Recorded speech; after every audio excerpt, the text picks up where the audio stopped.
Hi viewers, Biji's കിച്ചണിലേക്ക് എല്ലാവർക്കും സ്വാഗതം. അപ്പോൾ ഞാനിന്നൊരു ഉണക്കലരി പായസമാണ് ഉണ്ടാക്കാൻ പോകുന്നത്. അതിലേക്ക് വേണ്ടിയിട്ട് ഞാനൊരു ഗ്ലാസ്സോളം ഉണക്കലരി എടുത്തിട്ടുണ്ട്.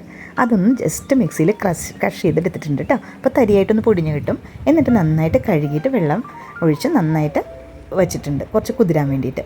അപ്പോൾ ഞാനിതിലേക്ക് ഒരു തേങ്ങയാണ് എടുത്തിരിക്കുന്നത്. അതിൽ 3 ഗ്ലാസ് മൂന്നാം പാലും 1.5 ഗ്ലാസ് രണ്ടാം പാലും 1 ഗ്ലാസ് ആദ്യത്തെ പാൽ, തേങ്ങയുടെ ആദ്യത്തെ പാലും എടുത്തിട്ടുണ്ട്. അപ്പം ഞാനിത് കുക്കറിലാണ് ഉണ്ടാക്കുന്നത്.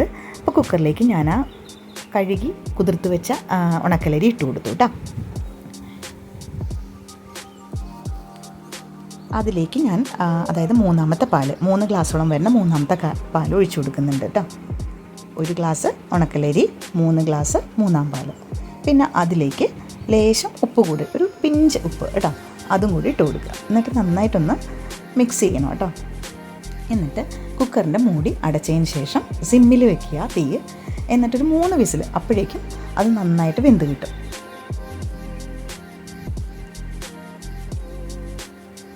അപ്പോൾ ഞാൻ ശർക്കര എടുത്തിരിക്കുന്ന 1/4 കിലോ ശർക്കരയാണ്. അത് 1 ഗ്ലാസ് എടുത്തിട്ടുണ്ട് കേട്ടോ. നല്ല കട്ടിയായിട്ട് തന്നെ എടുത്തിട്ടുണ്ട് ശർക്കരപ്പാനി. കണ്ടോ, 3 വിസിൽ കഴിഞ്ഞ ശേഷം ആവിയൊക്കെ പോയതിന് ശേഷം ഞാൻ തുറന്ന് നോക്കിയപ്പോൾ നന്നായിട്ട് വെന്തിട്ടുണ്ടായിരുന്നു. ഇനി നമ്മൾ ചെയ്യേണ്ടത് എന്താ വെച്ചാൽ, ആ ശർക്കര എടുത്ത് വെച്ചിട്ടുണ്ടല്ലോ 1 ഗ്ലാസ് നല്ല കട്ടിയുള്ള ശർക്കരപ്പാനി, അത് അതിലേക്ക് ഒഴിച്ചു കൊടുക്കുക. അതിന് മുൻപായിട്ട് 1 ടേബിൾ സ്പൂൺ നെയ്യ്, നമ്മൾ നെയ്യൊന്നും ചേർത്തിട്ടില്ല അധികം, 1 ടേബിൾ സ്പൂൺ നെയ്യ് ചേർത്ത് നന്നായിട്ട് ഇളക്കി യോജിപ്പിക്കുക കേട്ടോ. എന്നിട്ട് വേണം ശർക്കരപ്പാനി ഒഴിച്ചു കൊടുക്കാൻ. നല്ല ആവി ആയതുകൊണ്ട് നിങ്ങൾക്ക് അതിൻ്റെ ഉള്ളിൽ ഭാഗം കാണുന്നില്ല കേട്ടോ. കണ്ടോ, ശർക്കരപ്പാനി ഒഴിച്ചു കൊടുക്കുന്നുണ്ട്. എന്നിട്ട് നന്നായിട്ടൊന്ന് മിക്സ് ചെയ്ത് കൊടുക്കുക. ഇതിന് ശേഷം നമ്മൾ ഒഴിക്കുന്നത് രണ്ടാമത്തെ പാലാണ്. അപ്പോൾ രണ്ടാമത്തെ പാൽ വന്നിട്ട് 1.5 ഗ്ലാസ്സോളം രണ്ടാമത്തെ പാലുണ്ട്. അത് ഒഴിച്ചു കൊടുത്തതിന് ശേഷം നന്നായിട്ട് ഇളക്കി യോജിപ്പിക്കുക, നന്നായിട്ട് തിളപ്പിക്കുക.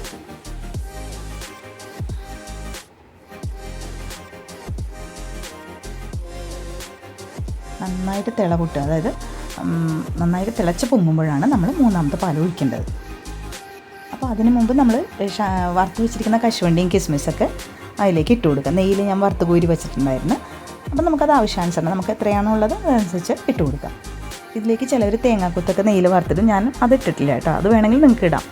പിന്നെ ജീരകം വറുത്ത് പൊടിച്ചിടുന്നവരുണ്ട്, ചുക്കുണ്ട്, ചുക്ക് വറുത്ത് പൊടിച്ചിടാം. പക്ഷെ ഞാനതൊന്നും ചേർത്തിട്ടില്ല, ജസ്റ്റ് ഏലക്ക മാത്രമാണ് ഇട്ട് കൊടുത്തിരിക്കുന്നത് കേട്ടോ. ഇപ്പോൾ ഞാൻ കശുവണ്ടി കിസ്മിസൊക്കെ അതിലേക്ക് ഇട്ടിട്ടുണ്ട്. ഇനി കുറച്ച് എള്ളും കൂടെ ഞാൻ നെയ്യിൽ വറുത്തിട്ട് അതിലേക്ക് ഇടുന്നുണ്ട്. എന്നിട്ട് നന്നായിട്ട് തിളപ്പിക്കുക. മൂന്നാമത്തെ പാൽ ഒഴിച്ച് കഴിഞ്ഞാൽ പിന്നെ തിളപ്പിക്കേണ്ട ആവശ്യമില്ല കേട്ടോ. അപ്പോൾ നന്നായിട്ട് തിള വന്നു കഴിഞ്ഞു. ഇനി നമുക്ക് മൂന്നാമത്തെ പാൽ, അതായത് 1 ഗ്ലാസ് കട്ടിയുള്ള തേങ്ങാപ്പാൽ, മൂന്നാമത്തെ പാലല്ല കേട്ടോ, സോറി, ഒന്നാമത്തെ പാൽ, അതായത് ആദ്യം നമ്മൾ കട്ടിയിൽ പിഴിഞ്ഞെടുത്ത പാൽ, അത് 1 ഗ്ലാസ്, അത് ചേർത്തതിന് ശേഷം ഉടനെ തന്നെ ഇളക്കി യോജിപ്പിച്ചിട്ട് തീ ഓഫ് ചെയ്യുക. ഇത്രയേ ഉള്ളൂ, നമ്മൾ ഉണക്കലരി പായസം റെഡി ആയിട്ടുണ്ട്. സൂപ്പറായിട്ടുണ്ടായിരുന്നു, നല്ല ടേസ്റ്റായിരുന്നു. നിങ്ങളും കൂടെ ഒന്ന് ചെയ്ത് നോക്കൂ കേട്ടോ. ഇഷ്ടപ്പെടുകയാണെങ്കിൽ ലൈക്ക് ചെയ്യുക, ഷെയർ ചെയ്യുക, കമൻറ്റ് ചെയ്യുക. അപ്പോൾ അടുത്ത റെസിപ്പി ആയിട്ട് നമുക്ക് വീണ്ടും കാണാം. അപ്പോൾ നിങ്ങളെല്ലാവരും തീർച്ചയായിട്ടും ചെയ്ത് കൊടുക്കണം. കുട്ടികൾക്കൊക്കെ നന്നായിട്ട് ഇഷ്ടമാവും കേട്ടോ.